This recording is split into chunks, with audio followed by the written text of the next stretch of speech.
Hello guys, welcome to my new video. आज की इस वीडियो में हम डिस्कस करेंगे पेल्विक इन्फ्लामेटरी डिजीज़ के बारे में कि पेल्विक इन्फ्लामेटरी डिजीज़ क्या होती है ना, क्या कारण होते हैं, क्या क्या टाइप्स होंगे इसके, क्या क्या सिम्टम्स होंगे, है ना, कॉम्प्लिकेशन क्या होंगे, कैसे डायग्नोसिस करेंगे, क्या क्या हम ट्रीटमेंट करेंगे, वो सब। सबसे पहले हम जानते हैं इसकी डेफिनेशन के बारे में कि पेल्विक इन्फ्लामेटरी डिजीज़, जिसको हम पीआईडी बोल सकते हैं, होती क्या है। PID is an inflammatory condition. ये क्या है, एक इन्फ्लामेटरी कंडीशन है किसकी, पेल्विक कैविटी की। दैट में begin with cervicitis and involve the uterus, fallopian tube, ovaries, pelvic perineum और पेल्विक पेरिटोनियम और पेल्विक वेस्कुलर सिस्टम। यानी सर्विसाइटिस यानी इन्फ्लामेशन ऑफ सर्विक्स, जिसको हम क्या बोलेंगे, सर्विसाइटिस, वहाँ से स्टार्ट होती है और धीरे धीरे अपर ऑर्गन्स जो होते हैं, पेल्विक ऑर्गन, उनको क्या करती रहती है, इन्वॉल्व करती रहती है। जैसे पहले यूट्रस, वहाँ इन्फ्लामेशन हो जाएगा जिसको बोलेंगे एंडोमेट्रियाइटिस, फेलोपियन ट्यूब्स तक पहुँच जाएगी, वहाँ इन्फ्लामेशन हो जाएगा जिसको बोलेंगे साल्पिंजाइटिस। उसके बाद में ओवरीज का इन्फ्लामेशन हो जाएगा जिसको बोलेंगे यूफ्राइटिस। और पेल्विक पेरिटोनियम और पेल्विक वेस्कुलर सिस्टम, इन सारे एरिया को क्या करता है, अगर वहाँ पे इन्फ्लामेटरी कंडीशन हो गई है तो उस कंडीशन को हम क्या बोलते हैं, पेल्विक इन्फ्लामेटरी डिजीज़। यानी जो पेल्विक ऑर्गन्स होते हैं टोटल, उन सब के अंदर क्या हो जाना, इन्फ्लामेशन हो जाना, क्या कहलाता है, पेल्विक इन्फ्लामेटरी डिजीज़ कहलाता है। नेक्स्ट हम देखते हैं PID is a general term that refers to infection and inflammation of the uterus. यानी एक पेल्विक जो पीआईडी है ना, उस एक जनरल टर्म है जो किसके लिए यूज़ की जाती है, इन्फेक्शन और इन्फ्लामेशन ऑफ द यूट्रस। यानी इन्फेक्शन या इन्फ्लामेशन हो गया है यूट्रस, फैलोपियन ट्यूब्स, ओवरीज और जो भी रिप्रोडक्टिव ऑर्गन है उनके अंदर अगर इन्फेक्शन एंड इन्फ्लामेशन हो जाता है तो उसको हम किस टर्म से डिनोट करते हैं, पेल्विक इन्फ्लामेटरी डिजीज़ से हम क्या करते हैं, डिनोट करते हैं। It is initiated by the infection that ascend from the vagina and cervix. यानी एक इन्फेक्शन है जो क्या करता है, कहाँ से स्टार्ट होता है, वेजाइना या सर्विक्स से स्टार्ट होता है और वहाँ से असेंड होता है, यानी कि ऊपर, हाँ, वेजाइना सर्विक्स के बाद में जो ऊपर की तरफ यूट्रस, फैलोपियन ट्यूब, ओवेरीज हैं, पेरिटोनियम कैविटी है, वहाँ पे क्या हो जाता है, ये स्प्रेड कर जाता है। तो उस कंडीशन को हम क्या बोलते हैं, पेल्विक इन्फ्लामेटरी डिजीज़ बोलते हैं। नेक्स्ट हम देखते हैं इसके टाइप्स के अंदर इसके दो टाइप्स होते हैं। एक एक्यूट पीआईडी, यानी अचानक से अगर इन्फ्लामेशन या इन्फेक्शन हो गया है पेल्विक ऑर्गन के अंदर, उसको बोलेंगे एक्यूट पीआईडी। दूसरा होता है क्रोनिक पीआईडी। क्रोनिक पीआईडी का मतलब होगा in women who are inadequate treated और रिकरेंट इन्फेक्शन। जिस अगर कोई वुमेन है, अगर उसका ट्रीटमेंट प्रॉपर नहीं हुआ है या ट्रीटमेंट हुआ ही नहीं है या फिर उसको बार बार क्या हो रहा है, इन्फेक्शन हो रहा है वापस रिपीट, तो उस कंडीशन को हम क्या बोलते हैं, क्रोनिक पीआईडी बोलते हैं। नेक्स्ट आता है इसके कोज एंड रिस्क फैक्टर, यानी क्या क्या कारण है जिनकी वजह से पीआईडी हो सकती है। एसटीडी हो गया, सेक्सुअल ट्रांसमिटेड डिजीज़ की वजह से इन्फेक्शन हो सकता है। बैक्टीरिया है लाइक गोनोरिया, क्लैमिडिया इन्फेक्शन, इनकी वजह से हो सकता है। After UID insertion, child birth, miscarriage और अबॉर्शन, यानी इनकी वजह से भी क्या हो सकता है, जो पेल्विक ऑर्गन है उनके अंदर इन्फेक्शन या क्या हो जाता है, इन्फ्लामेशन हो सकता है। Being a sexually active women younger than 25 year old, यदि 25 ईयर ओल्ड से कम है और सेक्सुअली एक्टिव वुमेन है, उस कंडीशन में भी हो सकता है क्योंकि इन्फेक्शंस के चांस हो सकते हैं ज़्यादा। हैविंग मल्टीपल सेक्सुअल पार्टनर, ज़्यादा सेक्सुअल पार्टनर है तो उसकी वजह से वही एसटीडी या गोनोरिया जैसे इन्फेक्शन होने के चांस रहेंगे। Being a sexual relationship with a person who has more than one sex partner, अगर ऐसे पर्सन के साथ रिलेशनशिप है जिसके एक से ज़्यादा सेक्स पार्टनर है, वैसी कंडीशन में हो सकता है।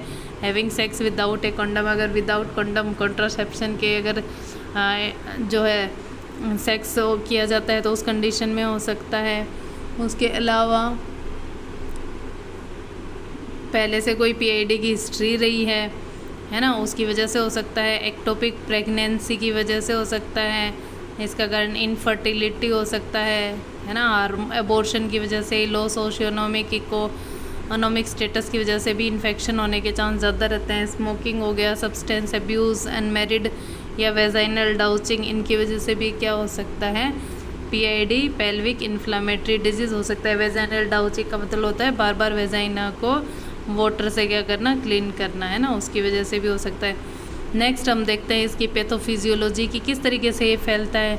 ड्यू टू एनी कोज, यानी हमने जो भी हमने अभी ऊपर कारण पढ़े हैं, है ना, इनमें से किसी एक कारण की वजह से क्या होगा, organism usually enter the body through vagina, यानी जो इन्फेक्शन क्रिएट करेगा, है ना, वो ऑर्गेनिज्म क्या करेगा, बॉडी के अंदर क्या करेगा, एंटर करेगा, किसकी थ्रू, वेजाइना के थ्रू एंटर करेगा। वेजाइना से pass through the cervical canal, vagina से कहाँ चला जाएगा, सर्वाइकल कैनाल में चला जाएगा। उसके बाद में कॉलोनीज द एंडोसर्विक्स, फिर वहाँ पे जो इनर लेयर है सर्विक्स की, वहाँ पे क्या करेगा, कॉलोनीज का डेवलपमेंट करेगा, अपनी संख्या बढ़ाएगा वहाँ पे। मूव अपवर्ड इनटू यूट्रस, फिर सर्विक्स से यूट्रस की तरफ क्या कर देगा, मूव कर जाएगा।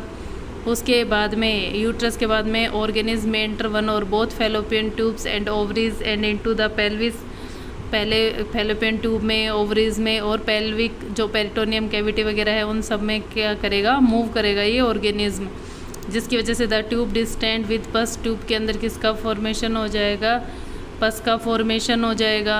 इसके अलावा इन्फ्लामेशन एंड स्कारिंग हो जाएगी, वहाँ पे इन्फ्लामेशन क्रिएट होगा, पस का फॉर्मेशन होगा। फिम्ब्रियल एंड क्लोज, जो फिम्ब्रियाइज हैं पस की वजह से उनके एंड क्या हो जाएंगे, क्लोज हो जाएंगे। ट्यूब ओवेरियन मास और पेल्विक एब्सिस, पेल्विक कैविटी है वहाँ पे भी पस का फॉर्मेशन हो जाएगा। और क्या कंडीशन अराइज होगी, पेरिटोनाइटिस, यानी पूरी पेल्विक जो कैविटी है उसके अंदर क्या हो जाएगा, इन्फ्लामेशन हो जाएगा।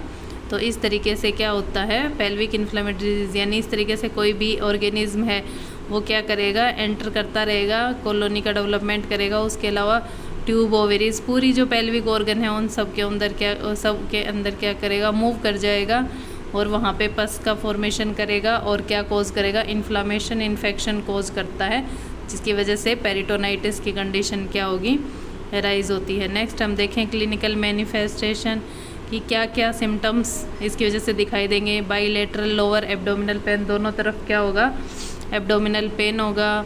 एबनॉर्मल वेजाइनल और सर्वाइकल डिस्चार्ज होगा। फीवर आ सकता है ना। एबनॉर्मल वेजाइनल ब्लीडिंग हो सकती है। डीप डिस्पेरिनिया हो सकता है ना, सेक्सुअल इंटरकोर्स के टाइम पेन होना। नोजिया वोमिटिंग हो सकता है। डायरिया हो सकता है। उसके अलावा राइट अपर एब्डोमिनल पेन हो सकता है। Vaginal discharge, म्यूकोपुरुलेंट discharge from cervix, हमने पढ़ा कि इसका फॉर्मेशन करता है, पस का फॉर्मेशन करता है, तो सर्विक्स के अंदर भी क्या हो सकता है, डिस्चार्ज होने लग सकता है। साइन ऑफ पेरिटोनाइटिस के साइन होंगे, पेन होना है ना, डिस्चार्ज होना। पेल्विक एब्सिस, पेल्विक कैविटी के अंदर भी किसका फॉर्मेशन हो जाएगा, फ्लूइड फिल्ड कैविटी हो जाएगी है, वहाँ पे भी पस का फॉर्मेशन हो जाएगा। नेक्स्ट हम देखते हैं डायग्नोसिस इवेल्यूशन। सबसे फर्स्ट डायग्नोसिस में हम क्या करते हैं, हिस्ट्री कलेक्शन, फिजिकल एग्जामिनेशन करेंगे, ब्लड टेस्ट करेंगे, एंडोमेट्रियल बायोप्सी करवाएंगे है ना, सर्वाइकल डिस्चार्ज लेंगे, वहाँ से सैंपल लेंगे, पस सेल का सैंपल लेंगे, वहाँ पे फिजिक है ना, वेजाइनल डिस्चार्ज है उसको एग्जामिन करेंगे, यूरिन कल्चर करेंगे, ट्रांस वेजाइनल अल्ट्रासोनोग्राफी करके देखेंगे इन्फ्लामेशन के बारे में है ना। इन्फ्लाम्ड ट्यूब हैं उनको हम क्या करेंगे, डायग्नोस करेंगे। फ्री पेरिटोनियल फ्लूइड है उसको असिस करेंगे सोनोग्राफी की हेल्प से।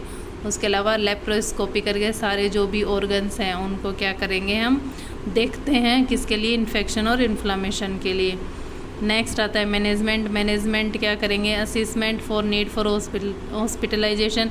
सबसे पहले हम देखते हैं अगर उसको हॉस्पिटलाइजेशन की नीड है तो क्या करवाएंगे, हॉस्पिटलाइज करवाएंगे।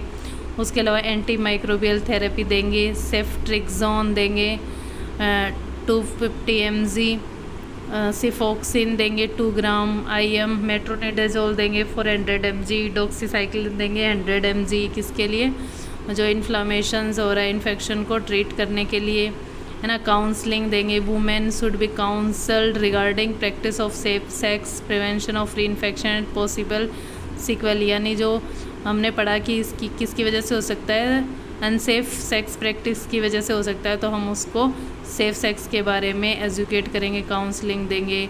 अगर ज़्यादा पस का फॉर्मेशन हो गया है, मेडिकल से ट्रीट नहीं हो रहा है, तो हम उसका सर्जिकल मैनेजमेंट करेंगे है ना। अल्ट्रासाउंड गाइडेड एस्पायरेशन, पस का फॉर्मेशन ज़्यादा हो गया है कि अल्ट्रासाउंड की हेल्प से उसको क्या करेंगे, पस को एस्पायरेट कर लेंगे। पोस्टीरियर कोल्पोटोमी करेंगे है ना। पोस्टीरियर कोल्पोटोमी का मतलब होता है कि जो पोस्टीरियर वेजाइना है उसके अंदर हम क्या करेंगे, कट लगाएंगे फ्लूइड को क्या करने के लिए, ड्रेन करने के लिए, है ना। जो वेजाइना है उसका पोस्टीरियर पार्ट होता है, वहाँ पे कट लगा देंगे। क्या हुआ है, वहाँ पे पस का फॉर्मेशन हुआ है, तो उसको ड्रेन करने के लिए लेप्रोस्कोपिक एस्पिरेशन या ड्रेनेज, लेप्रोस्कोपी की हेल्प से भी हम क्या कर सकते हैं, उसको ड्रेन कर सकते हैं। लेप्रोटोमी कर देंगे, इंसिजन लगाना। साल्पिंजोफ्रेक्टोमी, लेप्रोटोमी कर देंगे। लेप्रोटोमी मतलब एब्डोमेन के थ्रू इंसिजन लगा के, कट लगा के हम जो पेल्विक ऑर्गन है उनको क्या करेंगे, असिस्ट करेंगे। साल्पिंजोफ्रेक्टोमी का मतलब होता है कि वन या फिर बोथ ओवेरीज जो होती हैं, या तो एक या दोनों फेलोपियन ट्यूब्स और जो ओवरीज हैं, अगर उनके अंदर ज़्यादा पस का फॉर्मेशन हो गया है, ज़्यादा इन्फ्लामेशन हो गया है, तो उनको क्या कर देंगे, एक या दोनों ओवरीज या एक या दोनों फेलोपियन ट्यूब्स को क्या कर देंगे, वहाँ से कट कर देंगे, है ना, रिमूव कर देंगे। नेक्स्ट कॉम्प्लिकेशन क्या हो सकते हैं इसकी, पेरिटोनाइटिस हो सकता है ना, और एब्सेस का फॉर्मेशन होना, है ना।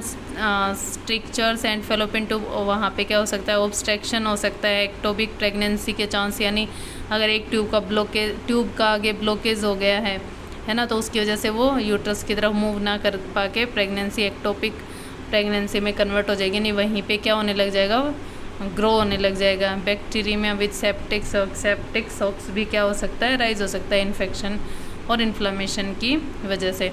तो ये था सब पेल्विक इन्फ्लामेटरी डिजीज़ के बारे में। मिलते हैं नेक्स्ट वीडियो में। Thank you.